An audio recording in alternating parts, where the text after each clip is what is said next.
How's it going, guys? I hope you're doing well. I've got a nice chilled out mellow one for you today, so sit back, relax, and let's talk about some vibey movie soundtracks. I've got Jungle Skog here to keep the vibes nice and chilled out, and, well, he do be giving hugs. So I'm sure many of your favourite films will have soundtracks that you really enjoy in their own right, and unsurprisingly, as someone who really enjoys music and talking about it 24/7, I'm also someone who really enjoys talking about film soundtracks. The soundtracks that I really enjoy are the ones that stick with me after I finish watching the film, and which are able to, you know, conjure up the essence or aesthetic of a film the moment you play any of the songs from them. And this is my definition for a vibey soundtrack, one where whenever you listen to any of the songs from it, you're immediately taken back to the setting, feeling, or aesthetic of the film. Loads of films, of course, have great needle drop moments or scenes that are made famous thanks to a particular song, but today we're talking about the soundtracks that go above and beyond that. Now, while there's no particular order with this video, I'm going to give every soundtrack a vibe rating. A vibe rating. A word or phrase that just sort of sums up how the soundtrack makes you feel, just because my OCD will not let me make this video without there being some form of comparison involved. Word of warning, I will almost certainly have missed out soundtracks and films that you think I should have mentioned, and if there's any that you'd like me to look into or that you think I should have included on this video, drop a comment down below because I'm really keen to make some more videos like this in the future. Also, minor spoiler warning, I will be including some of the footage from these films and talking about some of the plot details, but not giving away any of the stories, of course. And let's jump in.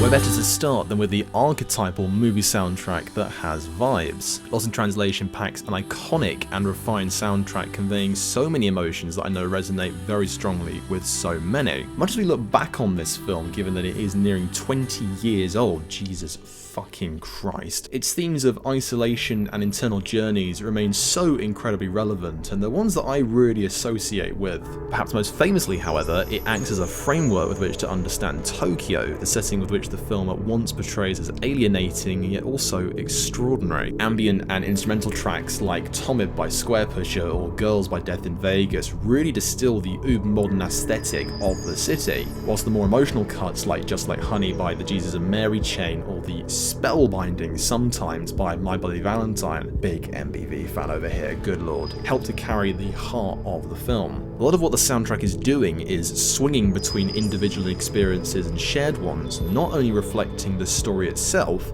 but also ensuring that this thing has huge applicability outside of the film. Travelling in any major city is given so much life and colour by the music of Lost in Translation, especially if you get to go in the back of a taxi and look out the window up at skyscrapers. And for this, I'm giving it a vibe rating of lonely.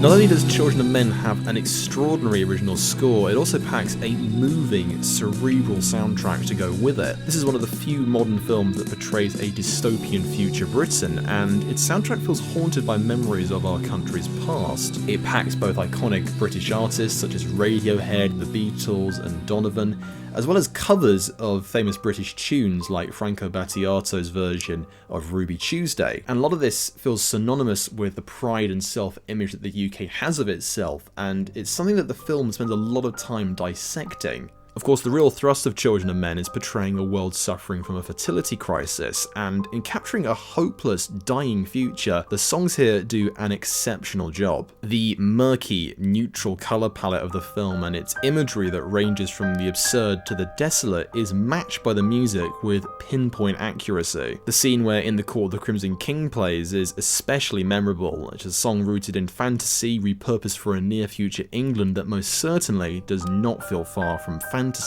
In a world where the future is filled with so much uncertainty and waning hope, this is a soundtrack that is only going to get more and more relevant. I'm giving this one a vibe rating of dystopian.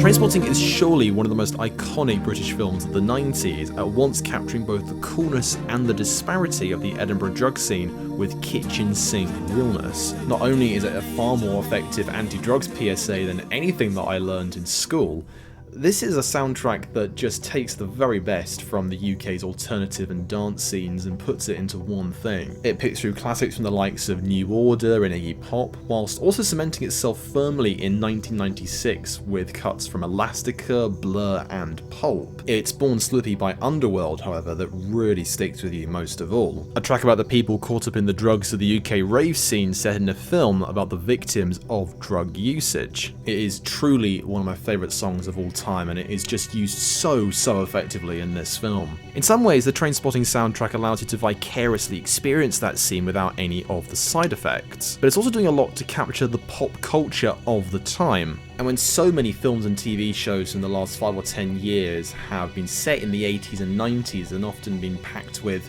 more stereotypical soundtracks from that era, this just feels so much more organic and authentic, and I'm giving this one a vibrating of wavy.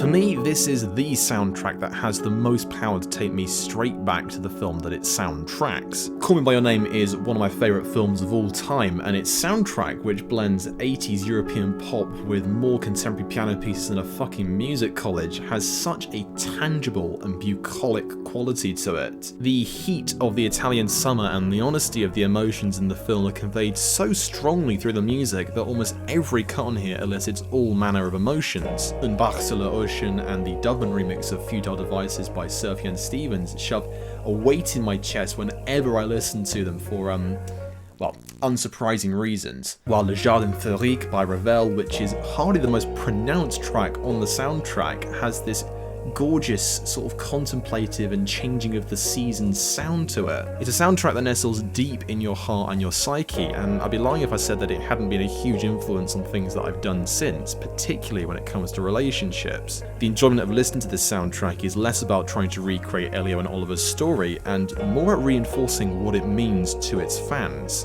And I'm giving this one a vibrating of Michael Stuhlbarg. What a waste.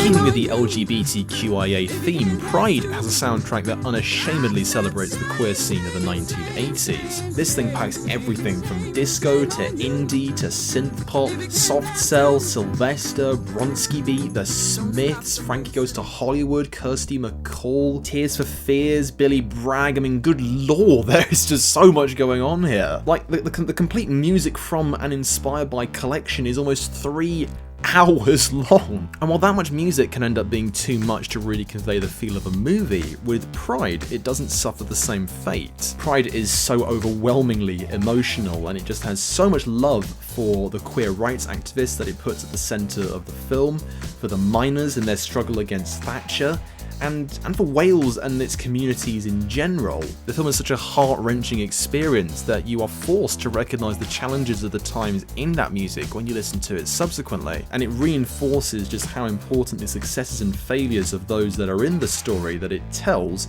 are to where we are today. And for that, I'm giving it a vibrating of gay.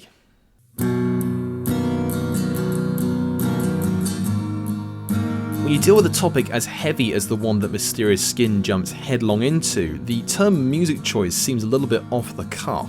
But this is a very necessary soundtrack to the events of the film, and it's one that you also feel that the characters in the film are also in need of. There is a numbing quality to so much on here, especially on the shoegaze cuts that for me completely changed how I viewed music from the genre. I don't want to reveal too much about the story because I went into it completely blind, and I do think that that is the best way to experience it. But its soundtrack is an essential part of understanding its message, and while I hope that everyone who watches this film hasn't had to go through what Neil and Brian went through, the music offers relief and a way to cover up the bruises. Dagger by Slowdive was completely transformed for me by this film from a song about romantic longing into one that deals with trauma. And so much of the music on here is given a depressive but also healing quality by the film itself. And for that, I'm giving it a vibrating of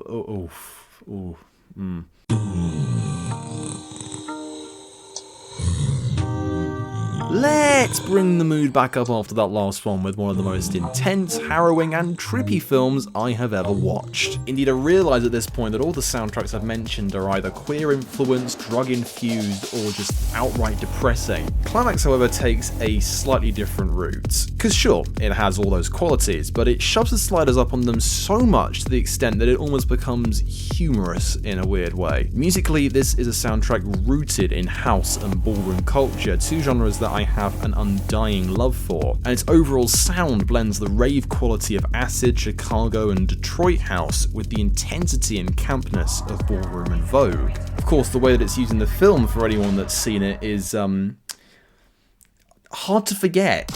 I mentioned humorous quality because much as what happens in the film, well, speaks for itself. The way that it's filmed with an almost complete lack of cuts and a very fluid, ever-moving camera turns the events of the movie into a complete spectacle. Two needle drops in particular, namely Windowlicker by Aphex Twin and the instrumental version of Angie by the Rolling Stones, had my jaw on the floor. The Climax soundtrack is on here not only for how incredible a selection of dance music it is, but also for just how unforgettably it is used. And for this one I'm giving a vibrating of don't drink the punch.